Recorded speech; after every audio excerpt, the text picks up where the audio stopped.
Good evening to Thursday night edition of Sports Night. I'm Anne-Marie Burt. We begin with cricket, where the Indian skipper and man of the match Virat Kohli put the exclamation mark on today's final one-day international and the series with a swashbuckling unbeaten 111 to lead India to an impressive 8-wicket victory over the West Indies in the final one-day international at Sabina Park. The Windies were restricted to just 205 for 950 overs, with brothers Shea Hope with 51 and Kyle Hope with 46 getting the top scores. However, Mohammad Shami's 4 for 48 and Umesh Yadav 3 for 53 put a halt to the West Indies scoring. Now let's look at that innings. Goes fine. Airing in line and quick to capitalize. Umesh Yadav from the Michael Holding end and welcome with a boundary by Kyle Hope.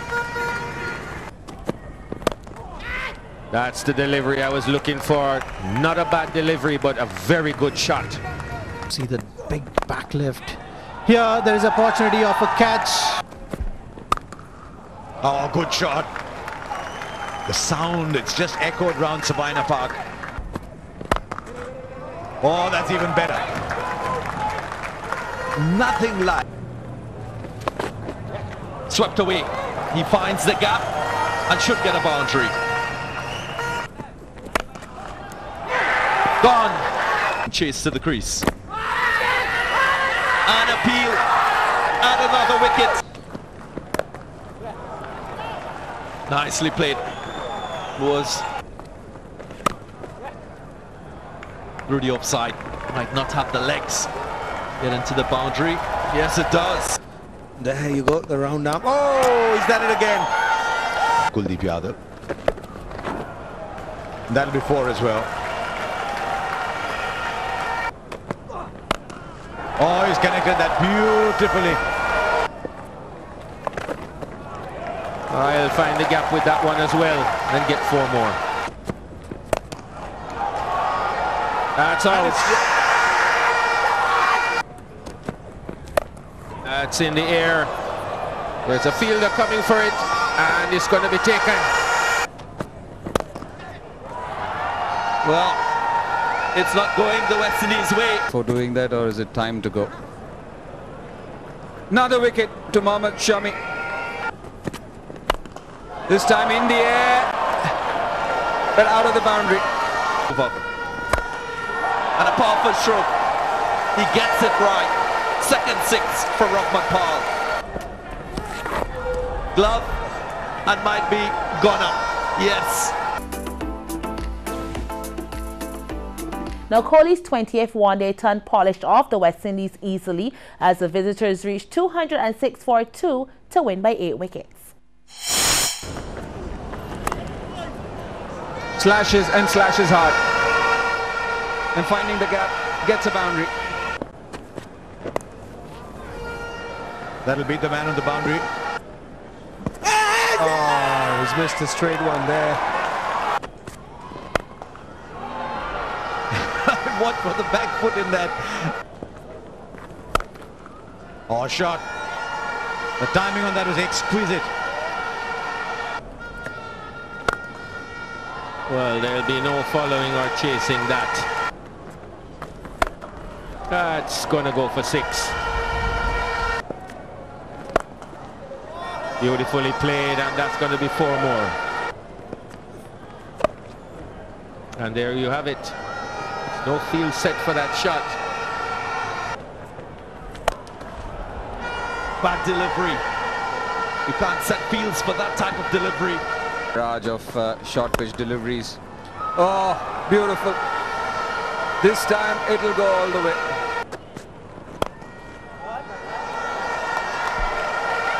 That's it. From the big man, another century to his name. Reinforces his class as a player. He's one of the best in world cricket. And what a fine century, leading his team here to another victory. His 28th in ODIs. There you can see. And finished in style. Virat Kohli over long on. And scoreboard says that it's all over. Now, the West Indies women suffered another defeat this morning in the ICC Women's World Cup in England, this time to New Zealand women. Playing in Taunton, the Kiwi women asked the West Indies women to bat and restricted them to 150 all-out in 43 overs. Kaishona Knight was a lone spark. She scored 41. Player of the match, Leigh Kasparek and Leah Tahuhu were the pick of the bowlers, taking 3 for 17 and 3 for 30 respectively. Now, let's take a look at the Windies women's innings. Oh, sweet. There was a noise, and there was a noise, there was an edge, and the first wicket down. Could be out, is out. Caught and bowled just too quickly on to Hayley Matthews. Pulled away nicely. And beats through the gap this time. Responds with a boundary. Width and carved away through the offside. It'll be a boundary. Lovely timing. Oh, close that one. Close that one, yeah. Chance, gone, yes. Gone, another one. Nice shot. Confidently played. Well, that's flown off the outside edge. Full toss, and it's hit well. Well, there's a shout. Has she dragged the back foot out? She has. It's been given. As Knight goes again sky high, looking to go to back-to-back boundaries and picks them up. Through the defences. Inside edge, and it'll race away. Well, good start.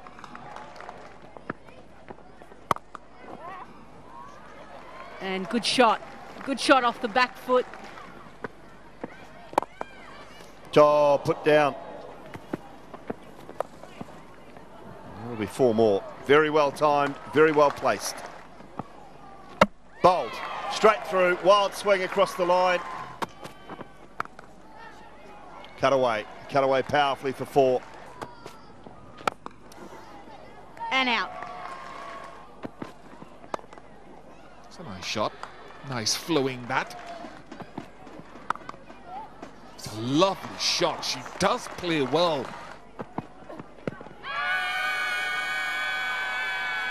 Finger raised slowly. And decision won by Tahuhu. And it's the end of the West Indies batting effort. Now, in reply, the New Zealand women eased to 151 for 2 in 18.2 overs for victory. Opener Rachel Priest scored with 90, while captain Susie Bates ended unbeaten on 40. Now, here's how the Kiwis got over the line. Priest straight away. It wasn't that short, but she's pulled it away through the leg side for 4. Come back to that as you see another lovely boundary. Nicely swept. Pierces the gap. Wasn't a lot of room there. Over the top. And 1 bounce into the boundary for 4. Oh, punished away, all the way indeed. And goes again. Not a bad way to bring up your 50 as well. Well played, Rachel Priest. I wonder if she timed that as well as she would have liked. It's still effective enough, and it's a smart shot. Hits this one well. Back in Barbados, all lovely.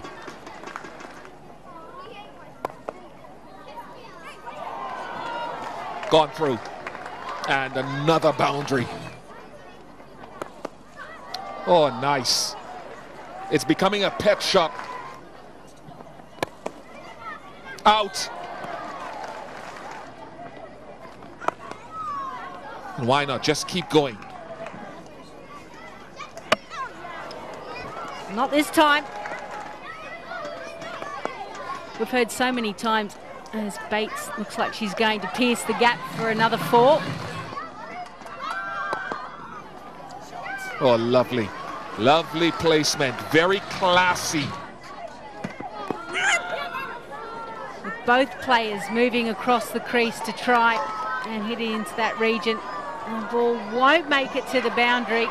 So that is the end of this clash between New Zealand and West Indies. New Zealand, the victors, having bowled out the West Indies for 150 and been able to chase down the target within 20 overs. Now coming up, the very latest in the Barbados Amateur Basketball Association semis, live from the BCC gym.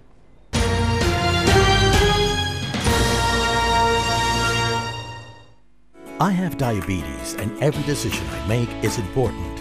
I choose Glucerna to maintain a healthy nutrition. I drink it and recommend it to my patients. Glucerna with Carb Steady is designed for people with diabetes, helps minimize blood sugar spikes, and it's delicious. Glucerna, your good decision of the day. It's judgment time for the Super Gladiators Calypso tent at the Roy Bayer Center next to the Netball Stadium at Waterford. Admission is $30. You be the judge. Here's Smokey, Julie, Mr. Impact, Prince Makaya, Honesty, Stalker, Akola, Princess Jan, Kinky Star, Shirley Stewart, Deja, Blank, Pop Daniel, and Apollo. Supporting their colleagues on the night will be Papa Cloud, Kobe Charles, and the incomparable Sheriff. The action starts at 8 p.m. This ad compliments of the Barbados Public Workers Cooperative Credits Union Limited.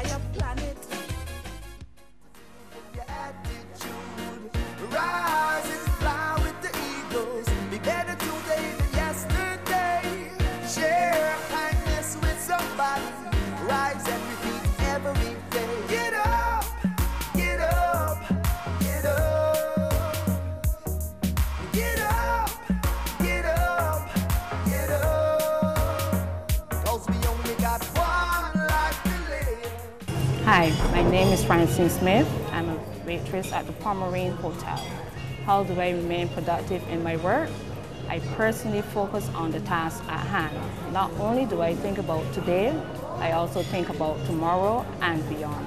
And I also look for new ways to better myself, improve myself, and achieve my goals. Let's all do our part to be more productive citizens.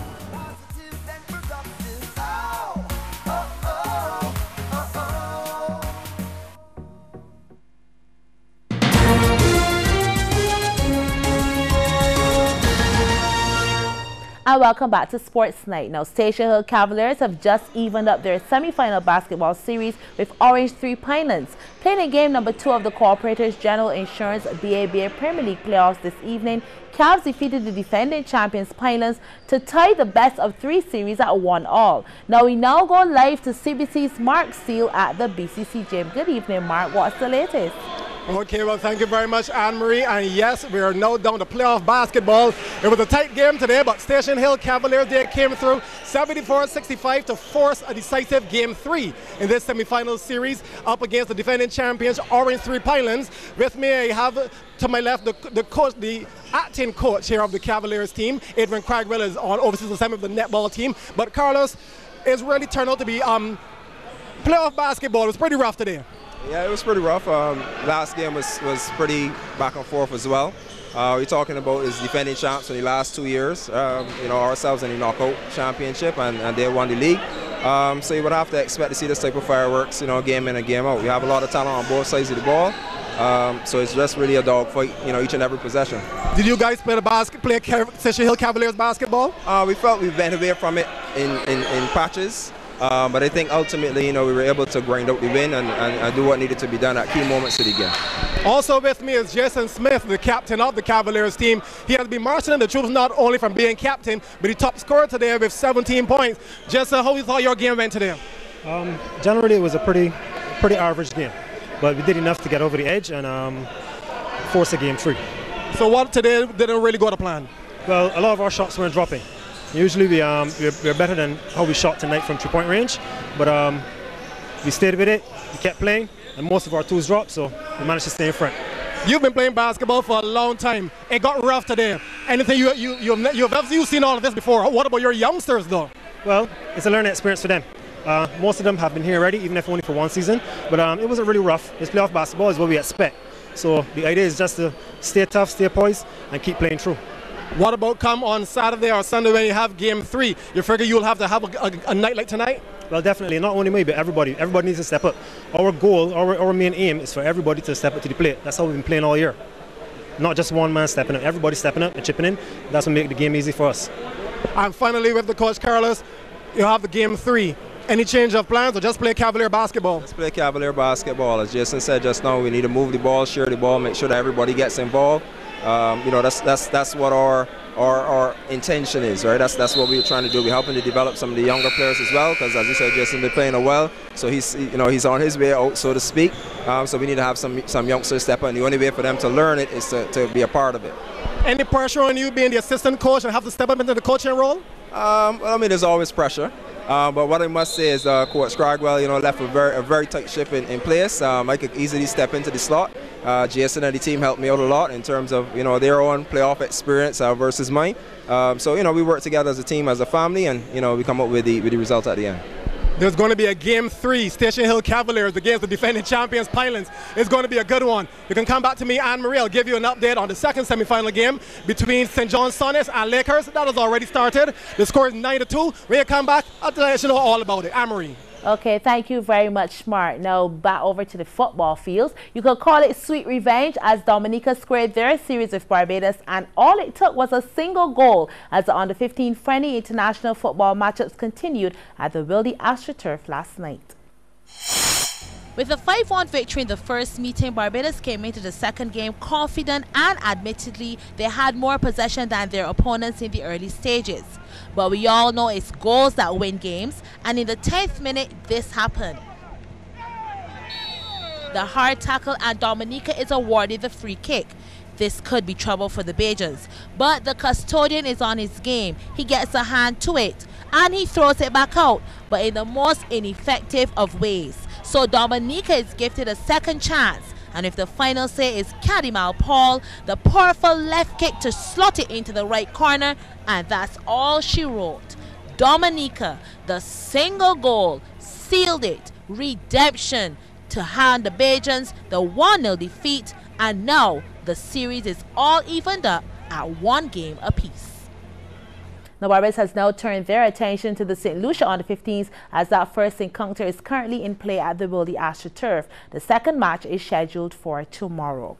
Now, Barbados men's volleyball team are a perfect 2-0 at the ongoing Caribbean Zonal Volleyball Association Senior Championships in Cuba, Trinidad and Tobago. However, they are being made to fight after winning their opening Group E game against the Bahamas in 5 sets. Last night, the Benjamin also needed 5 sets to get over Haiti, but this one they had to come from 2 sets down.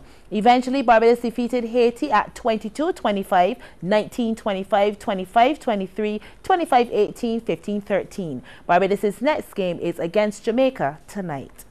And still to come, we have more live action from the B-ball courts.